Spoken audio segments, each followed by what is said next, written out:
السلام علیکم ورحمۃ اللہ وبرکاتہ۔ الحمد للہ رب العالمین والصلاة والسلام علی سید الانبیاء والمرسلین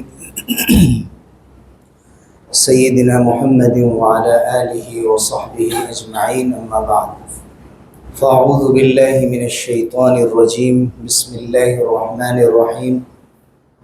ولا تهنوا في ابتغاء القوم إن تكونوا تعلمون فإنهم يعلمون كما تعلمون وترجون من الله ما لا ترجون وكان الله عليما حكيما۔ وقال النبي صلى الله عليه وسلم إن الله ليملي للظالم حتى إذا أخذه لم يفلته، أو كما قال صلى الله عليه وسلم۔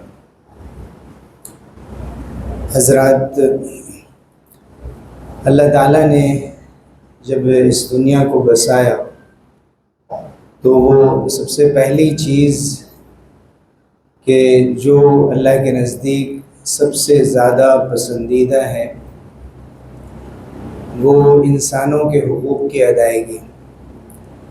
اور ان کی بنیاد عدل و انصاف پر ہے۔ عدل و انصاف کا حکم قرآن مجید میں بار بار دیا گیا ہے۔ خطبے میں جو آیت پڑھی جاتی ہے خطبے کے اخیر میں، ان اللہ یأمر بالعدل والاحسان وایتاء ذی القربى وینہی عن الفحشاء والمنکر والبغی، اس میں 3 چیزوں کا حکم دیا گیا ہے اور 3 چیزوں سے روکا گیا ہے۔ ان میں سب سے پہلا حکم عدل کا ہے، انصاف کا ہے، اور جن 3 چیزوں سے روکا گیا ہے ان میں سب سے اخیر میں ظلم کا ذکر کیا ہے۔ اللہ کی زمین پر عدل کو قائم کرنا، انصاف کو قائم کرنا اور ظلم سے اپنے آپ کو بچانا، یہ سب سے زیادہ مطلوب ہے اور اللہ کو سب سے زیادہ پسند ہے۔ اللہ تعالیٰ ظالموں کو پسند نہیں فرماتا اور ظلم کو پسند نہیں فرماتا۔ خود اپنے لیے بھی اس نے ظلم رکھا ہی نہیں۔ وما ربک بظلام للعبید، آپ کا رب بندوں پر ظلم نہیں کرتا۔ حدیث قدسی میں فرمایا گیا، اللہ تعالیٰ کا ارشاد ہے، یا عبادی انی قد حرمت الظلم علی نفسی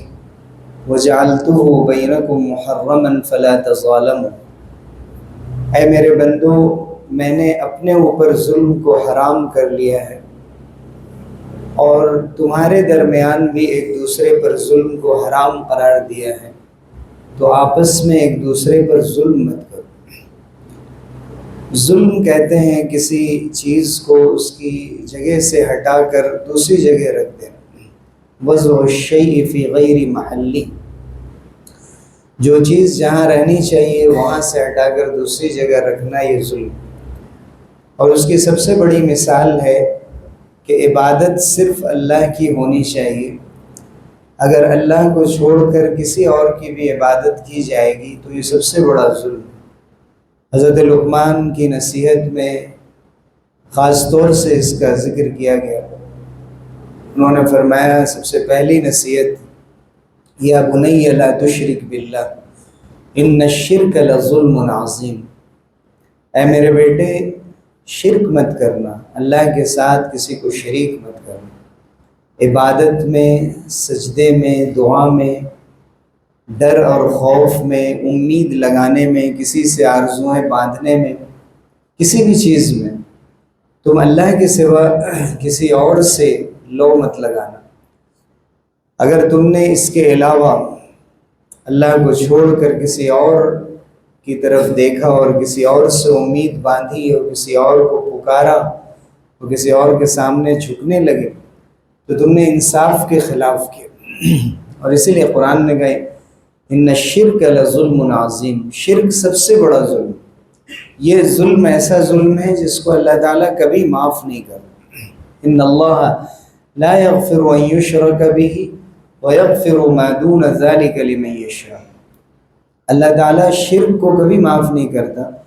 اس کے علاوہ وہ جس گناہ کو چاہے معاف کرتا۔ دوسرا ظلم وہ ہوتا ہے جو انسان اپنے ساتھ کرتا ہے، گناہ کرتا ہے،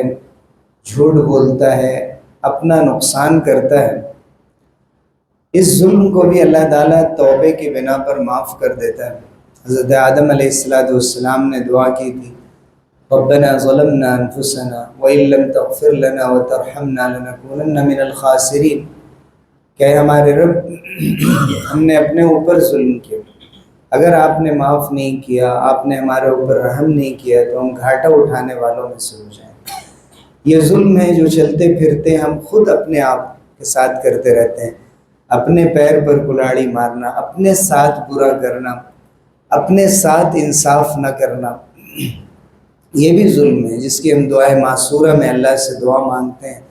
درود شریف کے بعد، اللہم انی ظلمت نفسی ظلما کثیرا ولا یغفر الذنوب الا انت فاغفر لی مغفرة من عندک وارحمنی انک انت الغفور الرحیم، کہ اے میرے رب میں نے اپنے اوپر بہت بڑا ظلم کیا، ظلما کثیرا، اور بہت زیادہ ظلم کیا، اور پھر اللہ کے سامنے یہ اعتراف اپنی عاجزی کا، اپنے قصور اور اپنے گناہوں کا، کہ میں تو گناہگار ہوں اور میں نے ظلم کر رکھا ہے، لیکن معاف آپ کے علاوہ کوئی کر بھی نہیں سکتا، آپ ہی گناہوں کو معاف کر سکتے، تو خاص اپنی جانب سے ہمیں معاف کر دیجیے، اپنے فضل سے، اپنے کرم سے، فاغفر لی مغفرۃ من عندک، اپنے پاس سے، اپنی نوازش سے، حق نہیں ہے ہمارا، ہم اپنا حق نہیں مانگ رہے ہیں آپ سے، ہم مطالبہ نہیں کر سکتے آپ سے کسی چیز کا، لیکن ہم آپ سے کرم کی بھیک مانگتے ہیں کہ ہمیں معاف کر دیجیے، اپنے خصوصی کرم سے معاف کر دیجیے، اس لیے کہ آپ خوب معاف کرنے والے، وہ بہت رحم کرنے والے۔ اسی طرح انسان ایک ظلم کرتا ہے جو بندوں کے ساتھ کرتا ہے، دوسروں کے ساتھ ظلم کرتا ہے، اور یہ ظلم بھی ایسا ہے جو بندوں کے حقوق سے متعلق، بندوں کے حقوق سے متعلق بھی اللہ تعالیٰ ظلم کو معاف نہیں کرتا جب تک کہ بندے خود معاف نہ کر دیں، جن کا حق ہے وہ معاف نہ کر دیں، اس کے بغیر معافی نہیں ہوتی۔ صحابہ کرام رضی اللہ عنہم اجمعین نہ صرف یہ کہ اپنے لوگوں کے ساتھ ظلم نہیں کرتے تھے، بلکہ دوسروں کے ساتھ بھی، یہاں تک کہ جب خیبر کے بعد حضور اکرم صلی اللہ علیہ وسلم نے خیبر کے یہودیوں کو سن 7 ہجری میں جب یہ غزوہ ہوا تھا، جب ان کی زمین فتح حاصل کرنے کے بعد ان کی زمین انہی کے ہاتھ میں رہنے دی، انہی کے قبضے میں رہنے دی، اور یہ کہا کہ تم ہی کھیتی کرو اور جو کچھ بھی اس سے پیداوار ہوگی وہ ہمارے تمہارے درمیان آدھے آدھے تقسیم ہو۔ چونکہ مسلمانوں کا حق تھا کہ وہ زمین لے لیتے، قبضہ کر لیتے، لیکن یہودیوں کو وہاں رہنے دیا کہ آپ جب تک یہاں رہیں، ہم جب چاہیں گے آپ کو یہاں سے نکال دیں گے۔ اور حضرت عبداللہ ابن رواحہ رضی اللہ عنہ کو حضور اکرم صلی اللہ علیہ وسلم بھیجا کرتے تھے، اور ایک ہی سال وہ گئے، چونکہ 1 سال بعد غزوہ موتہ میں پھر ان کی شہادت ہو گئی، تو حضرت عبداللہ ابن رواحہ رضی اللہ عنہ جب وہاں گئے اور انہوں نے جانے کے بعد ان سے یہ کہا کہ انتم ابغض الناس الیہ یا معشر الیہود انتم ابغض الناس الیہ، اے یہودیوں تم میرے نزدیک سب سے زیادہ ناپسندیدہ ہو، لوگوں میں سب سے زیادہ ناپسندیدہ تم، ہمیں تم سے نفرت ہے، اور وجہ بھی بتائی، اس لیے نفرت ہے کہ قتلتم انبیاء اللہ، تم نے اللہ کے نبیوں کو قتل کیا، اور اس لیے کہ کذبتم علی اللہ عز وجل، تم نے اللہ کے خلاف جھوٹ بولا ہے، تمہاری عادت ہے، تمہارا مزاج یہ ہے کہ تم اللہ کی طرف جھوٹ کی نسبت کر دیتے ہو، اور اللہ کی طرف نسبت کر کے کوئی بھی بات کہہ دیتے ہو، اس بنیاد پر ہم تم سے نفرت کرتے ہیں۔ لیکن ساتھ میں یہ کہا کہ وَلَيْسَ يَحْمِلُنِي بُغْضِي إِيَّاكُمْ أَنْ أَحِيفَ عَلَيْكُمْ، میں نفرت کرتا ہوں یہ اور بات ہے، لیکن میرا نفرت کرنا مجھے اس بات پر نہیں ابھارے گا کہ میں تمہارے ساتھ ظلم کروں، یعنی تمہارے حق میں کوئی کمی نہیں کروں گا۔ میں جو بھی غلہ آیا ہے اس کا اندازہ لگا کے بالکل آدھا آدھا تقسیم کروں گا۔ یہ نہیں ہوگا کہ میں زیادہ لے لوں اور تمہیں کم دے دوں۔ نفرت اور بات ہے، تمہارے ساتھ ہمارے دل کا نہ ملنا اور بات ہے، لیکن میں تمہارے کسی حق میں کوئی کٹوتی نہیں کروں گا، اس لیے کہ ظلم اللہ کو پسند نہیں ہے۔ اب اس سے آگے کی کوئی بات نہیں ہو سکتی کہ ایک قوم جس پر مسلمانوں نے فتح حاصل کی، ان کی زمین ان کے پاس رہنے دی، جب لینے گئے فاتح تھے، حکمراں تھے، جو چاہتے ان کے ساتھ کر سکتے تھے، وہ دبے کچلے تھے، وہ درخواست کر رہے تھے، ہاتھ جوڑ رہے تھے، وہ ڈیفنس میں تھے، اس کے باوجود بھی حضرت عبداللہ ابن رواحہ رضی اللہ عنہ نے یہ بات کہی کہ ہمیں ظلم کا سبب نہیں دیا گیا، اور پھر بتایا کہ لقد خرجت علیکم 20,000 وسق، میں نے 20,000 وسق من التمر گیہوں وزن کر لیا ہے، اگر تم چاہو تو تم اسی وزن کے مطابق آدھا آدھا لے لو، اور اگر تم چاہو تو تم پھر سے اندازہ کر لو۔ اور ظاہر ہے کہ یہ وزن نہیں کیا گیا تھا باضابطہ، خرجت کا لفظ آیا، میں نے اندازہ کیا ہے کہ اتنا ہوگا۔ تقریباً وسق اس زمانے کا پیمانہ تھا، آج کا تقریباً 130 گرام کے برابر، 1 کلو 30 گرام کے 130 کلو گرام کے برابر غلہ تھا۔ تو انہوں نے کہا کہ ہم چاہو تو تم ہم سے لے لو اسی طرح سے، یا پھر ایسا کرو کہ تم خود سے اندازہ کر لو اور ہمیں آدھا دے دو، ہمیں کوئی اعتراض نہیں۔ اس وقت یہودیوں نے ایک جملہ کہا تھا مسلمانوں کے لیے، انہوں نے کہا کہ نہیں، ہم اس پر راضی ہیں۔ بِهَذَا قَامَتِ السَّمَاوَاتُ وَالْأَرْضُ، تمہارے ہی عدل و انصاف سے آسمان و زمین قائم ہے، یعنی یہ دنیا جو قائم ہے تم لوگوں کے انصاف کی وجہ سے۔ اے مسلمانوں، اے نبی کے دوستوں اور صحابیوں، تمہاری وجہ سے آسمان و زمین قائم ہے، تمہارے انصاف کی وجہ سے۔ میں تم سے بہتر اندازہ نہیں کر سکتا، میں تم سے بہتر انصاف نہیں کرتا، یہ ہم نہیں کر سکتے جیسا کہ تم کر رہے ہو۔ یہ گواہی ہے جو خود یہودیوں نے دی تھی، اور حضور اکرم صلی اللہ علیہ وسلم نے اپنی پوری سیرت میں، اپنی پوری زندگی میں آپ دیکھیں گے کہ کبھی کسی کے اوپر ظلم ہونے نہیں دیا۔ اور سورہ مائدہ میں فرمایا گیا وَلَا يَجْرِمَنَّكُمْ شَنَآنُ قَوْمٍ عَلَىٰ أَلَّا تَعْدِلُوا، کسی قوم سے اگر تمہاری دشمنی ہے تو اس کا یہ مطلب نہیں ہے کہ تم اس کے ساتھ ناانصافی کرو گے۔ اعدلوا هو اقرب للتقویٰ، تم انصاف کا معاملہ کرو، یہی تقوی سے قریب تر ہے۔ کتنے معاملات حضور صلی اللہ علیہ وسلم کے پاس، حضرت عمر رضی اللہ عنہ کے پاس، حضرت علی کے پاس آتے تھے، یہ سب حضرات یہ نہیں دیکھتے تھے کہ کون یہودی ہے، کون مسلمان ہے، کون منافق ہے۔ جس کا حق ہوتا تھا گواہی سے، قسم سے، جس کا حق ثابت ہو جائے اسی کو حق دیا جاتا تھا، کسی کو سپورٹ نہیں کیا جاتا تھا۔ یا ایھا الذین آمنوا کونوا قوامین بالقسط شہداء للہ ولو علی انفسکم او الوالدین والاقربین، ایمان والو انصاف کو مضبوطی سے تھام لو اور اللہ کے لیے گواہی دو، اگرچہ اس گواہی کا اثر تمہارے خلاف جا رہا ہو، تم کو اس کا نقصان ہو رہا ہو، یا تمہارے والدین کو اس کا نقصان ہو رہا ہو، تمہارے رشتہ داروں کو نقصان ہو رہا ہو، تمہارے قریبی لوگوں کو نقصان ہو رہا ہو، لیکن بات وہی کہو جو حق اور صحیح ہے انصاف کے مطابق۔ دوستی کی وجہ سے، خاندان کی وجہ سے، برادری کی وجہ سے، علاقے کی وجہ سے، کسی وجہ سے بھی اگر تم کسی ایک کو سپورٹ کرتے ہو تو یہ انصاف کے خلاف ہے، جو اللہ رب العزت کو ہرگز پسند نہیں۔ اللہ تعالیٰ جیسے عام انسانوں کے درمیان ایک دوسرے پر ظلم ہوتا ہے، مالی حقوق کے سلسلے میں اور کسی سلسلے میں ہم دوسروں کی غیبت کرتے ہیں، چغلخوری کرتے ہیں، تہمت لگاتے ہیں، الزام لگاتے ہیں، یہ سب ظلم کی قسمیں ہیں۔ کسی کا نام خراب کر دینا، کسی کے بارے میں پروپیگنڈا کر دینا، افواہیں پھیلا دینا، یہ ساری چیزیں ظلم میں آتی ہیں، اور اللہ رب العزت نے اسے سخت ناپسند فرمایا اور بار بار اس پر وعید بتائی اور سخت احکام نازل فرمائے۔ حضور اکرم صلی اللہ علیہ وسلم نے فرمایا کہ نہ صرف یہاں بلکہ وہاں بھی قیامت کے دن بھی لَتُؤَدُّنَّ الْحُقُوقَ إِلَىٰ أَهْلِهَا، جتنے بھی حق تم نے دوسروں کے دبائے ہیں یا لیے ہیں، تمہیں ضرور وہ حقداروں کو واپس کرنا پڑے گا۔ حَتَّى يُقَادَ لِلشَّاةِ الْجَلْحَاءِ مِنَ الشَّاةِ الْقَرْنَاءِ، یہاں تک کہ بے سینگ والی بکری کو سینگ والی بکری سے انصاف دلایا جائے گا کہ اگر سینگ والی بکری نے یہاں ایک بے سینگ والی بکری کو مار دیا تھا اور وہ بدلہ نہیں لے سکی، تو قیامت کے دن اللہ تعالیٰ دکھائیں گے کہ یہاں ہم جانوروں کو بھی انصاف دلوا رہے ہیں، تو پھر انسان کیسے بخشا جائے گا؟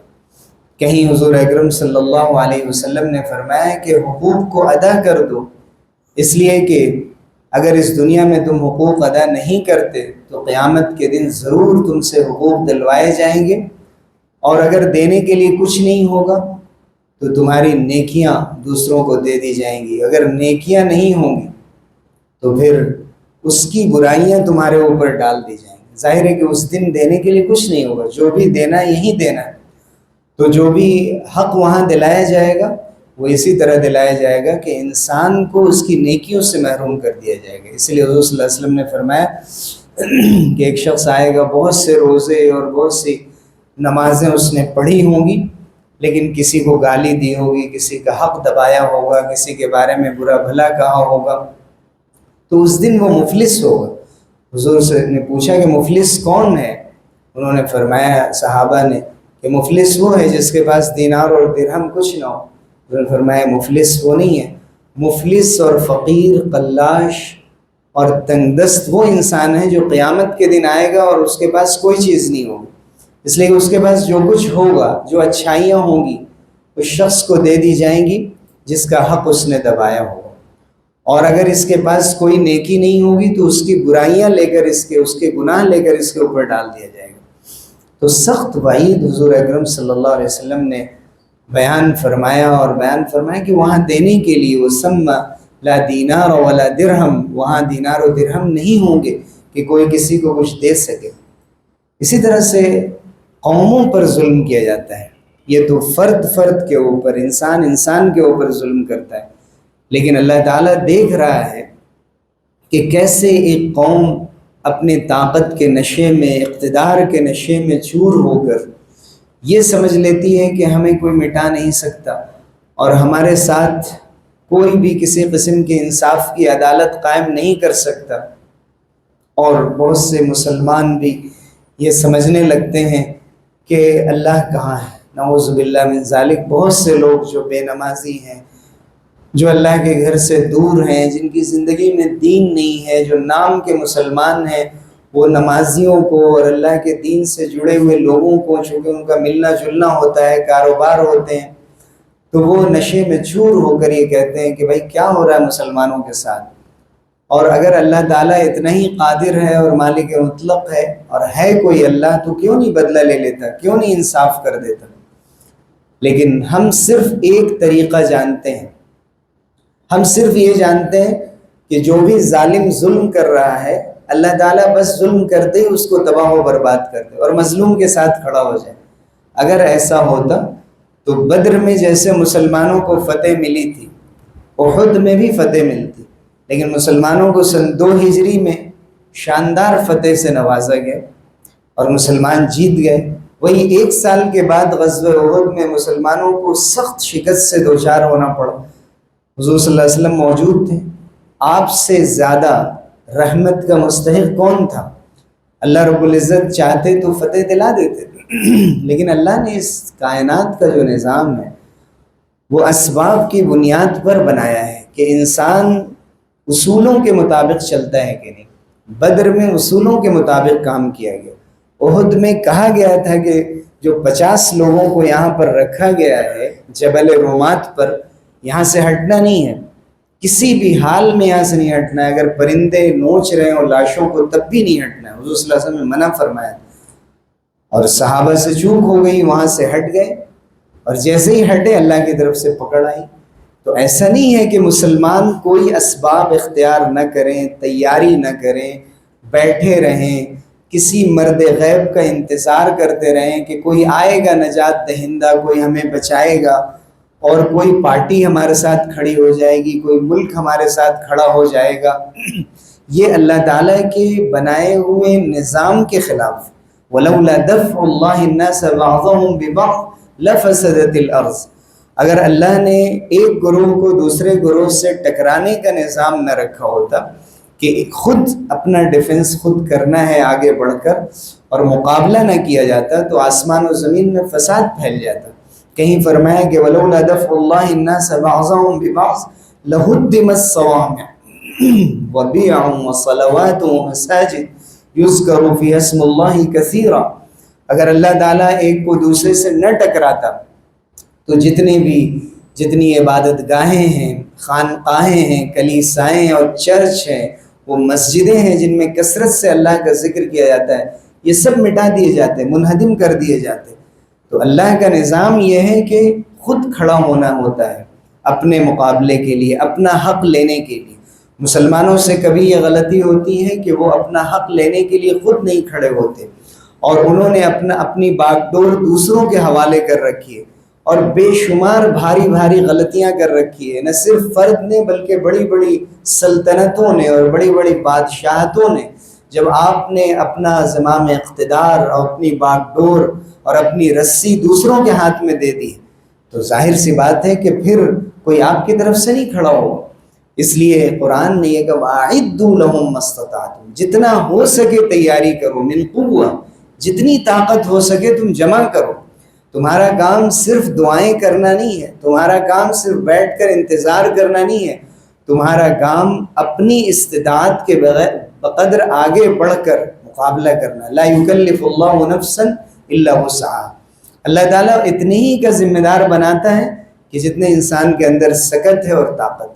لیکن بہت سے مسلمان یہ سمجھتے ہیں کہ مسلمان چونکہ آخری امت ہے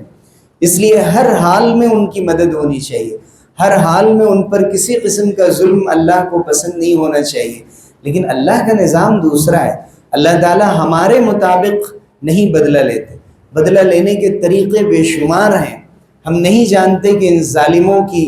راتیں کیسے گزرتی ہیں، ہم نہیں جانتے کہ کتنی سخت تکلیفوں میں یہی جو ناجائز حکومت ہے آج جو چیخ رہی ہے اور دہائی دے رہی ہے کہ ہمارے ہاسپٹل پہ حملہ ہو رہا ہے، اور جو یہ کہہ رہی ہیں کہ ہمارے انسٹیٹیوشنز برباد کیے جا رہے ہیں، یہ کل تک غزہ پر بمباری کر رہے تھے، کسی قسم کی کوئی پرواہ نہیں، اور سویلینز اور کہہ رہے ہیں کہ یہ جنگی جرم ہے اور یہ وار کرائم ہے کہ کسی ہاسپٹل پر حملہ کیا جائے اور سویلینز پر حملہ کیا جائے اور انفراسٹرکچر کو ڈیمیج کیا جائے۔ جب یہ قانون ہے تو سب کے لیے قانون، جتنے مسلم ممالک ہیں آپ دیکھ لیجئے، یہاں سے وہاں تک پوری دنیا میں نام لینا مناسب نہیں سمجھتا، ہم سب واقف ہیں، دنیا کے تمام ممالک میں جہاں جہاں مسلمان ہیں ان کو نرم چارہ سمجھ لیا گیا ہے، ان کے ریسورسز پر قبضہ کرنا اور ان کی جانوں کے ساتھ کھلواڑ کرنا، ان کو تباہ و برباد کرنا، اور مسلمان بیٹھا انتظار کر رہا ہے۔ لیکن جہاں جہاں مسلمان کھڑے ہوئے سخت دشواریوں کے باوجود، ان کے پاس کچھ نہیں تھا، نہتے تھے، ہتھیار نہیں تھے، ان کے پاس وسائل نہیں تھے، لیکن انہوں نے ہمت کی، وہ کھڑے ہوئے، تو اللہ تعالیٰ نے دکھایا کہ کم من فئۃ قلیلۃ غلبت فئۃ کثیرۃ باذن اللہ، کہ کتنی چھوٹی چھوٹی جماعتیں جنہوں نے بڑی بڑی جماعتوں کو مغلوب کر دیا، ان کو ہرا دیا، شکست دے دی۔ تو اللہ تعالیٰ بہادروں کا ساتھ دیتا ہے، کھڑے ہونے والوں کے ساتھ ہوتا ہے۔ اگر انسان مایوس ہو جائے اور خوف سے دوچار ہو جائے اور یہ سمجھنے لگے کہ ہر حال میں اللہ کی مدد صرف ہم پر نازل ہونے لگے، تو یہ اللہ کے اصولوں کے خلاف ہے۔ پھر بھی اللہ نے فرمایا کہ وَلَا تَحْسَبَنَّ اللَّهَ غَافِلًا عَمَّا يَعْمَلُ الظَّالِمُونَ، ظالم جو کچھ کر رہے ہیں یہ مت سمجھو کہ اللہ تعالیٰ اس سے بے خبر ہے۔ إِنَّمَا يُؤَخِّرُهُمْ لِيَوْمٍ تَشْخَصُ فِيهِ الْأَبْصَارُ، اللہ تعالیٰ ان کو مہلت دے رہا ہے اس دن کے لیے جس دن آنکھیں پھٹی کی پھٹی رہ جائیں گی، مہطعین دوڑے ہوئے بھاگ رہے ہوں گے، مہطعین مقنعی رؤوسہم، سر اٹھائے ہوئے ہوں گے، سر نیچے نہیں کر پائیں گے، لا یرتد الیہم طرفہم، ان کی نگاہیں ان کی طرف پلٹ نہیں پائیں گی، وافئدتہم ہوا، وہ حواس باختہ ہوں گے، حواس کھو چکے ہوں گے۔ یہ مت سمجھو کہ اللہ رب العزت ان سے غافل ہے، اللہ نے ماضی میں بھی کر کے دکھایا، لیکن اللہ کا قانون ہے، والذین کذبوا بآیاتنا سنستدرجهم من حیث لا یعلمون، جنہوں نے ہماری نشانیوں کو جھٹلایا ہے ہم دھیرے دھیرے ان کو پکڑتے ہیں ایسی جگہ سے جہاں سے وہ سوچ بھی نہیں سکتے۔ وَأُمْلِي لَهُمْ، میں ان کو مہلت دیتا رہتا ہوں۔ إِنَّ كَيْدِي مَتِينٌ، بے شک میری تدبیر بہت مضبوط ہے۔ سورہ اعراف میں بھی فرمایا، سورہ قلم میں بھی اللہ تعالیٰ نے فرمایا، کبھی فرمایا فَلَمَّا نَسُوا مَا ذُكِّرُوا بِهِ فَتَحْنَا عَلَيْهِمْ أَبْوَابَ كُلِّ شَيْءٍ، جب نصیحت جو کچھ ان کو کی گئی تھی جب انہوں نے بھلا دیا تو فوراً ہم نے پکڑا نہیں بلکہ تمام نعمتوں کے دروازے کھول دیے، مست کر دیا ان کو۔ حَتَّى إِذَا فَرِحُوا بِمَا أُوتُوا، جب وہ اپنی میری دی ہوئی نعمتوں پر مست ہو گئے، أَخَذْنَاهُمْ بَغْتَةً، اچانک ہم نے ان کی پکڑ کی، فَإِذَا هُمْ مُبْلِسُونَ، تو نا امید ہو گئے، پریشان ہو گئے کہ یہ ہمارے ساتھ کیا ہو گیا، ہم نے تو کبھی سوچا ہی نہیں تھا، ہمارے پاس اتنی بڑی طاقت تھی، ہمارے ساتھ بھی ایسا ہو سکتا ہے۔ کہیں اللہ تعالیٰ نے فرمایا کہ وَتِلْكَ الْقُرَىٰ أَهْلَكْنَاهُمْ لَمَّا ظَلَمُوا، یہ بستیاں ہیں کہ جب ان کے رہنے والوں نے ظلم کیا تو ہم نے ان کو تباہ و برباد کر دیا۔ لیکن وَجَعَلْنَا لِمَهْلِكِهِمْ مَوْعِدًا، ان کے ہلاک کرنے کے لیے ہم نے ایک وقت متعین کر رکھا۔ وَجَعَلْنَا بَعْضَكُمْ لِبَعْضٍ فِتْنَةً، ہم نے تم میں سے ایک دوسرے کو آزمائش کا ذریعہ بنا دیا ہے۔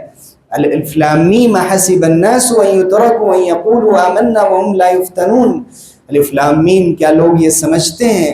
کہ ان کو چھوڑ دیا جائے گا، آزمایا نہیں جائے گا؟ صرف انہوں نے کہہ لیا کہ ہم اللہ پر ایمان لے آئے اور فوراً اللہ کی مدد آ جائے گی اور ان کی کوئی آزمائش نہیں ہوگی اور امتحان نہیں ہوگا۔ امتحان ہوگا، اس امتحان میں اصل اللہ تعالیٰ دیکھیں گے کہ کون ثابت قدم ہوتا ہے، کون اللہ کے وعدوں پر یقین رکھتا ہے، کون ٹوٹ کر پھوٹ کر اللہ سے مانگتا ہے، تڑپ کر اللہ سے مانگتا ہے، اور پھر تیاری بھی کرتا ہے، بہادری بھی دکھاتا ہے، جرأت بھی دکھاتا ہے۔ میری مدد ایسے لوگوں کے ساتھ، اس لیے کہ اللہ تعالیٰ وہی ہے جس نے ہلاک کیا ہے، پوری تاریخ میں ظالموں کو ہلاک فرمایا ہے۔ کہیں فرمایا فَكَأَيٍّ مِّن قَرْيَةٍ أَهْلَكْنَاهَا وَهِيَ صَالِمَةٌ فَهِيَ خَاوِيَةٌ عَلَىٰ عُرُوشِهَا، کتنی بستیاں ہیں جس کے رہنے والے گنہگار اور ظالم تھے، ہم نے ان کو برباد کر دیا۔ ان کی جو بستیاں تھیں وہ ان کی چھتوں کے اوپر گر گئیں، پلٹ گئیں پوری کی پوری بستیاں۔ فَبِئْرٍ مُعَطَّلَةٍ وَقَصْرٍ مَشِيدٍ، یہ بیکار پڑے ہوئے کنویں ہیں، تم دیکھ لو، اور ایسے عمدہ محل بیکار پڑے ہوئے ہیں، ایسا لگتا ہے کبھی یہاں کوئی بستہ ہی نہیں تھا، کوئی موجود ہی نہیں تھا۔ اس لیے فرمایا حضور اکرم صلی اللہ علیہ وسلم نے اتق دعوت المظلوم، مظلوم کی بد دعا سے بچنا، اس لیے کہ لیس بینہ و بین اللہ حجاب، اس کے اور اللہ کے درمیان کوئی حجاب نہیں ہوتا۔ کبھی حضور اکرم صلی اللہ علیہ وسلم نے فرمایا کہ یرفعها اللہ فوق الغمام ویفتح لها ابواب السماء، مظلوم کی دعاؤں کو اللہ تعالیٰ بادلوں سے اونچا اٹھاتا ہے، آسمانوں کے دروازے اس کے لیے کھول دیتا ہے۔ وَيَقُولُ وَبِعِزَّتِي لَأَنصُرَنَّكَ وَلَوْ بَعْدَ حِينٍ، میرے عزت کی قسم میں تمہاری ضرور مدد کروں گا اگرچہ ایک مدت کے بعد کروں گا۔ مسلمانوں کو اس بات پر یقین کرنا ضروری ہے، ان کے ایمان کا تقاضا ہے کہ اللہ کی مدد آ کر رہتی ہے، لیکن اللہ کی مدد آنے کے جو اسباب ہیں ان کو اختیار کرنا ضروری ہوتا ہے۔ اور پوری تاریخ میں آپ جتنے بھی ظالم گزرے ہیں، فرعون اور شداد اور ہارون اور حامان اور قارون اور نمرود اور نہ جانے ابو جہل اور ابو لہب اور ہٹلر اور مسولینی اور آج کے جتنے ظالم ہیں جن کے تخت و تاج کو ہم نے گرتے ہوئے دیکھا ہے اور ان کو ملک چھوڑ کر بھاگتے ہوئے دیکھا ہے اور نالیوں میں پناہ لیتے ہوئے دیکھا ہے، ہم ایسے ظالموں کے بارے میں پھر بھی یہ کہتے ہیں کہ اللہ تعالیٰ ان کو چھوٹ دیتا ہے؟ اللہ تعالیٰ مہلت دیتا ہے۔ ان اللہ لیملی للظالم حتی اذا اخذہ لم یفلت، اللہ تعالیٰ ظالموں کو مہلت دیتا ہے، جب پکڑ فرماتا ہے پھر ان کو چھوڑتا نہیں ہے۔ اللہ تعالیٰ سے دعا ہے کہ اللہ تعالیٰ اپنی قدرت کے جلوے دکھائے اور مظلوم اور کمزور مسلمانوں کی مدد فرمائے، ان پر احسان کرے اور ان کی طرف سے فرشتوں کے جھنڈ بھیج دے اور ان کی ایسی مدد فرمائے کہ اللہ کے دین کا غلبہ ہو اور اللہ کے دین پر یقین قائم ہو۔ آمین وآخر دعوانا الحمدللہ۔